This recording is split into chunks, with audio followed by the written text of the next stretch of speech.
السلام علیکم. Please like share and subscribe this video.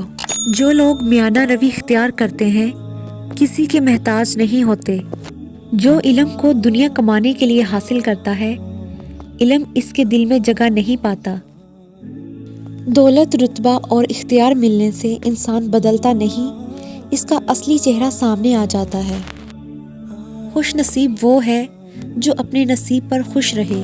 دین کی اصل عقل، عقل کی اصل علم اور علم کی اصل صبر ہے، لہذا صبر کا دامن ہاتھ سے کبھی نہ چھوڑو.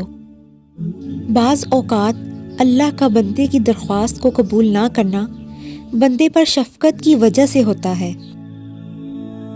ہم اللہ تعالیٰ کی اس تقسیم پر خوش ہیں کہ ہمیں علم ملا اور جاہلوں کو دولت.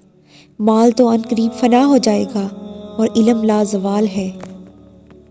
علم کے ساتھ کامیابی حاصل کرو، صفحہ ہستی پر ہمیشہ تمہارا نام رہے گا. لوگ مرتے ہیں، اہل علم نہیں مرتے. میں آج تک ایسے مضبوط شخص سے نہیں ملا جس کا آسان ماضی ہو. تم اپنا مستقبل تو نہیں بدل سکتے، لیکن تم اپنی عادات بدل سکتے ہو، اور تمہاری عادات ہی تمہارا مستقبل بدلیں گی. جو حق کو پہچاننا چاہے حق اسے پہچان دے گا.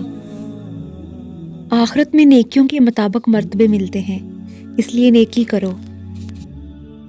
جو شخص کوشش اور عمل میں کوتاہی کرتا ہے پیچھے رہنا اس کا مقدر ہے. دولت کو صدقہ جاریہ میں لگاؤ، آخرت میں کام آئے گی. دل کو قابو میں رکھنا اور اختیار ہونے کے باوجود ناجائز خواہشات پر عمل نہ کرنا، یہی اصل مردانگی ہے.